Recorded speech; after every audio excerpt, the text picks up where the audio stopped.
Hello दोस्तों, कैसे हैं आप सभी लोग। आशा है आप सभी लोग अच्छे होंगे और आपकी तैयारी बेहतरीन चल रही होगी। तो दोस्तों, आज सब आपको पता है कि आज ये जो हमारा टॉपिक चल रहा था अभी तक का cell the unit of life, इसका जो है आज लास्ट लेक्चर देखने को मिलेगा, यानी कि अब ये आपका जो टॉपिक है पूरा कंप्लीट हो जाएगा। तो आज की अभी तक का हमने सेल के बारे में आपको पता है क्या क्या पढ़ लिया है, तो हमने इसको पूरी डिटेल में कवर कर चुके हैं। आज अगर हम बात करें तो आज हम न्यूक्लियस और न्यूक्लियोलस और क्रोमेटिन को देखेंगे। तो चलते हैं, बिना किसी देरी के क्लास को स्टार्ट करते हैं और समझते हैं न्यूक्लियस को। तो जो न्यूक्लियस है इसकी जो खोज की थी वो रॉबर्ट ब्राउन ने की थी 1831 में। इन्होंने ऑर्किड रूट सेल के अंदर इसको खोजा था। अगर बात करें इसके आगे, एक डबल मेम्ब्रेनस स्ट्रक्चर होता है। इसके आउटर न्यूक्लियर मेम्ब्रेन में न्यूक्लियस के आउटर न्यूक्लियर मेम्ब्रेन में आपको राइबोसोम देखने को मिलता है और साथ साथ ही आगे चलकर एंडोप्लाज्मिक रेटिकुलम भी बनाता है। और अगर बात करें न्यूक्लियर पोर की, तो जो न्यूक्लियर पोर होता है वो 8 सिलेंड्रिकल प्रोटीन से स्ट्रक्चर मिलकर न्यूक्लियर पोर बनाते हैं। वहीं अगर बात करें न्यूक्लियर लेमिना की, तो जो न्यूक्लियस होता है उसी के न्यूक्लियस मेम्ब्रेन के नीचे ही ये न्यूक्लियर लेमिना पाया जाता है, जो कि लेमिन प्रोटीन से मिलकर बना होता है। फिर आता है आपका न्यूक्लियोप्लाज्म। तो न्यूक्लियोप्लाज्म के अंदर आपका न्यूक्लियोलस और क्रोमेटिन होते हैं। तो चलिए आगे ही चलते हैं, तो हम देखते हैं कि किस किस में न्यूक्लियस आपको देखने को मिलता है और किस किस में न्यूक्लियस आपको देखने को नहीं मिलता है, यानी कि जिसमें न्यूक्लियस एब्सेंट होता है। अगर एब्सेंट की बात करें, किस में न्यूक्लियस एब्सेंट होता है, अगर प्लांट की बात करें तो जो सीव ट्यूब सेल हैं उनमें आपका न्यूक्लियस देखने को नहीं मिलता है। वहीं अगर बात करें हम कि किसमें एनिमल की, तो एनिमल की बात करें तो एनिमल में आपको मैच्योर आरबीसी के अंदर न्यूक्लियस देखने को नहीं मिलेगा। अगर न्यूक्लियस के नंबर के हिसाब से हम इसको कैटेगरी में डिवाइड करें तो ये जो होता है यूनिन्यूक्लियर भी देखने को मिलता है, मल्टी न्यूक्लियर भी देखने को मिलता है, बाईन्यूक्लियर भी देखने को मिलता है।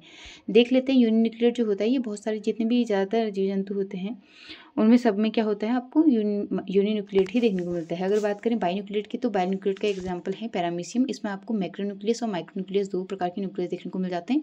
जो मैक्रोन्यूक्लियस होता है उसका तो शेप जो होता है किडनी शेप का होता है। वहीं अगर माइक्रो की बात करें तो उसका शेप जो होता है स्फेरिकल शेप का होता है। अगर मैक्रो की बात करें तो ये जो होता है पॉलीप्लॉइड शेप करता है, जबकि अगर माइक्रो की बात करें डिप्लॉइड होता है नेचर में। अगर वहीं हम मैक्रो की बात करें तो ये जो होता है आपका वेजिटेटिव फंक्शन में हेल्प करता है, जबकि वहीं हम माइक्रो न्यूक्लियस की बात करते हैं तो ये आपका रिप्रोडक्टिव फंक्शन में हेल्प करते हैं।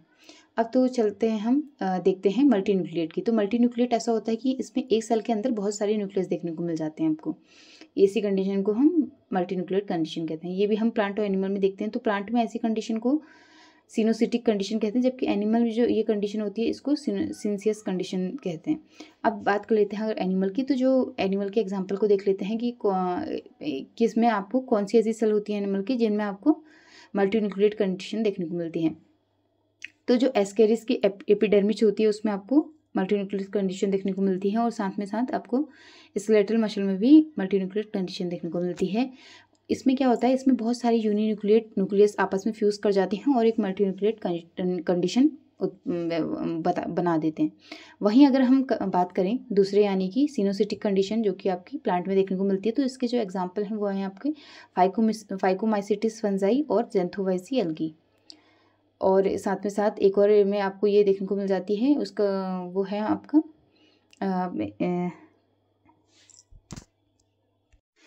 और ये साथ में लिक्विड इंडोस्पर्म ऑफ कोकोनट में भी आपको ऐसी कंडीशन देखने को मिल जाती है। सिनोसिटिक कंडीशन बोलते हैं हम इसको, यानी कि मल्टीन्यूक्लिएट कंडीशन को। इसमें क्या होता है, इसमें आपका जो कैरियोकाइनेसिस होती है वो तो होती है, यानी कि न्यूक्लियस का डिवीजन तो होता है, पर क्या होता है इसमें साइटोकाइनेसिस नहीं होती है, यानी कि साइटोकाइनेसिस मतलब साइटोप्लाज्म का डिवीजन नहीं हो पाता है। तो क्या होता है, इसमें एक ही सेल के अंदर बहुत सारे न्यूक्लियस बन जाते हैं। इसी कंडीशन को हम मल्टीन्यूक्लिएट कंडीशन कहते हैं। अगर हम आगे बात करें न्यूक्लियस की, तो न्यूक्लियस को हम आगे देखते हैं। तो अगर आगे बात करें न्यूक्लियस के शेप की, तो न्यूक्लियस का जो शेप होता है वो जनरली जो होता है स्फेरिकल देखने को मिलता है। परंतु अगर बात करें हम WBC की या फिर ल्यूकोसाइट की, तो उसमें डिफरेंट शेप के न्यूक्लियस आपको देखने को मिलते हैं। इसको भी ग्रेनुलोसाइट और एग्रेनुलोसाइट में डिवाइड किया गया है। ग्रेनुलोसाइट की अगर बात करें तो इसके अंदर भी एसिडोफिल, बेसिडोफिल और न्यूरोफिल आते हैं। वहीं अगर बात करें एग्रेनुलोसाइट की, तो इसके अंदर लिम्फोसाइट और मोनोसाइट्स आते हैं। अब हम इसमें अगर परसेंटेज के हिसाब से देखें आगे, तो इसको आप एक ट्रिक से याद कर सकते हो, नोबडी लव्स मी एक्सेप्ट भैया। मतलब सबसे ज़्यादा जो परसेंटेज देखने को मिलेगा आपको न्यूट्रोफिल का देखने को मिलेगा, फिर आपको लिम्फोसाइट का देखने को मिलेगा, फिर आपको मोनोसाइट का देखने को मिलेगा, फिर आपको इसी प्रकार इस्नोफिल या फिर जिसको आप एसिडोफाइल कहते हैं उसको देखने को मिलेगा, और फिर सबसे लास्ट में बेसिडोफाइल का आपको देखने को मिलेगा। इनके शेप भी आपको अलग अलग देखने को मिल जाते हैं। जैसे न्यूट्रोफिल जो होता है इसका मल्टी लोब्ड न्यूक्लियस होता है इसमें।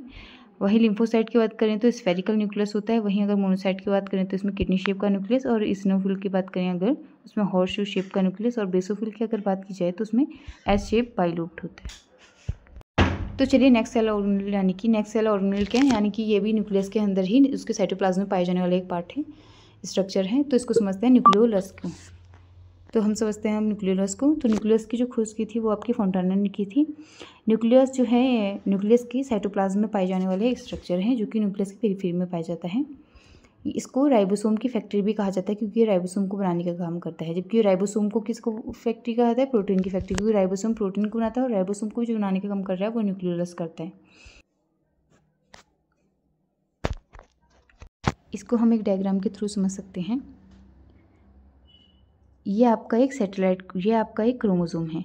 तो इस क्रोमोसोम में बेटा जो बीच वाला मिडिल वाला पार्ट होता है इसको सेंट्रोमियर कहते हैं, या फिर इसको हम प्राइमरी कंस्ट्रक्शन भी कहते हैं। और वहीं अगर नीचे वाले साइड को आप देखें तो उसमें इसको क्या बोलते हैं? सेकेंडरी कंस्ट्रक्शन या फिर ट्रेबेंट कहते हैं। यहीं पे आपका न्यूक्लियर ऑर्गेनाइजेशन रीजन या फिर न्यूक्लियोलस का क्या होता है? यहीं पे फॉर्मेशन होता है।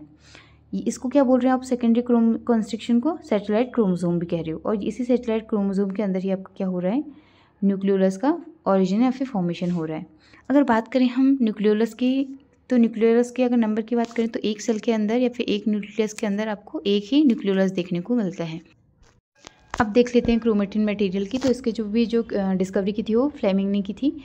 ये भी न्यूक्लियस के अंदर ही पाया जाने वाला है, यानी कि उसके साइटोप्लाज्म में पाया जाता है आपका क्रोमेटिन। इसको भी आप एक डायग्राम्स के थ्रू समझ सकते हैं। ये आपका बेटा एक डीएनए है। हमारी जो बॉडी होती है बेटा वो सेल से मिलकर बनी होती है, और जितने भी हमारी जो सेल है उसके पास क्या होता है? डीएनए होता है अपना। तो डीएनए जो होता है वो एक नेगेटिव चार्ज होता है, यानी कि इसमें क्या होता है? फॉस्फेट आयन होता है, नेगेटिव चार्ज फॉस्फेट आयन होता है इसके पास। और अगर इसकी पैकेजिंग की बात करें तो इसकी पैकेजिंग जो होती है वो हिस्टोन प्रोटीन से होती है, जो कि एक पॉजिटिव चार्ज प्रोटीन है। अब जो इसमें क्या होता है हिस्टोन प्रोटीन में, ये आर्जिनिन और लाइसिन रिच होती है, यानी कि इसके पास जो होता है बेसिक एमिनो एसिड होती हैं। ये दोनों बेसिक एमिनो एसिड हैं जो कि क्या है? एक हिस्टोन प्रोटीन है जो कि आपके डीएनए को पैक करने का काम करती हैं। क्योंकि इसको इसलिए पैक करा जाता है क्योंकि आपको पता है, क्योंकि जो न्यूक्लियस है ये न्यूक्लियस के ही अंदर आपको देखने को मिल रहा है क्रोमेटिन या फिर डीएनए। तो इसको पैकिंग की इसलिए ज़रूरत पड़ती है क्योंकि आपको पता है ये सब कहाँ है आपके, चाहे डीएनए है या फिर क्रोमेटिन, ये सब आपके कहाँ है बेटा? क्रोमोसोम है, ये आपके न्यूक्लियस के अंदर है। तो ये जो डीएनए होता है ये आपका क्या होता है? बात करें तो ये लेंथ वाइज क्या होगा? काफ़ी बड़ा होता है। वहीं अगर न्यूक्लियस को देखें तो उसका लेंथ वाइज या फिर इसके स्ट्रक्चर की बात करें तो वो काफ़ी छोटा होता है। तो ये डीएनए जो होगा न्यूक्लियस के अंदर ऐसे तो आ नहीं पाएगा, तो क्या होती है? इसकी कॉइलिंग की जाती है जिससे ये न्यूक्लियस के अंदर आसानी से पैक हो सके। तो ये क्या होगा? जब ये माना ये क्या है आपका? एक डीएनए है, ठीक है। अब इसमें क्या होगा? हिस्टोन प्रोटीन की पैकेजिंग होगी, तो फिर मिलकर क्या बन जाएगा? क्रोमेटिन बन जाएगा। क्रोमेटिन, तो क्रोमेटिन कैसे बन रहा है बेटा? डीएनए और हिस्टोन प्रोटीन मिलकर आपका क्रोमेटिन बना रहे हैं। तो अब ये जो क्रोमेटिन है, यानी कि जो आपके डीएनए और हिस्टोन प्रोटीन से मिलकर क्रोमेटिन बन रही थी, इसमें फिर से क्या होगी? कॉइलिंग होगी, और ये क्या बना देगा? आपका क्रोमोसोम बना देगा। क्रोमेटिन और क्रोमोसोम में हम डिफरेंस देखें तो ये जो है लेस कंडेंस्ड है, और अगर वहीं हम क्रोमोसोम की बात करें तो वो मोर कंडेंस्ड है। अगर बात करें क्रोमोसोम और क्रोमेटिन की, तो ये दोनों के दोनों न्यूक्लियोप्रोटीन से मिलकर बनी होती हैं, यानी कि न्यूक्लिक एसिड, इनमें डीएनए या आरएनए न्यूक्लिक एसिड देखने को मिलता है। और वहीं अगर प्रोटीन की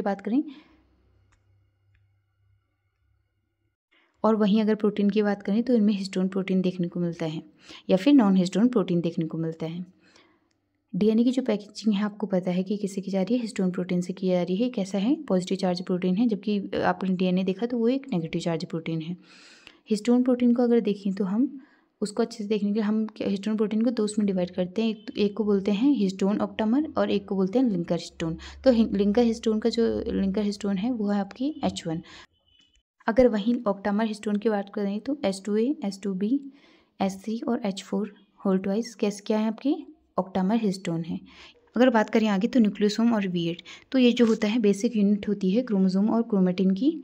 ये रिपीटिंग यूनिट भी है क्रोमोसोम और क्रोमेटिन की। ये भी न्यूक्लियोप्रोटीन यानी कि न्यूक्लिक एसिड और प्रोटीन से मिलकर बनी होती है, जिसमें न्यूक्लिक एसिड डीएनए और प्रोटीन की बात करें तो हिस्टोन प्रोटीन आपको देखने को मिलती है।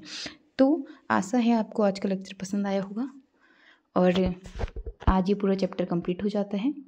अब हम इसके बाद इसके प्रीवियस ईयर और प्रैक्टिस सेट लगाएंगे। तो चलिए मिलते हैं नेक्स्ट डे नेक्स्ट क्लास में।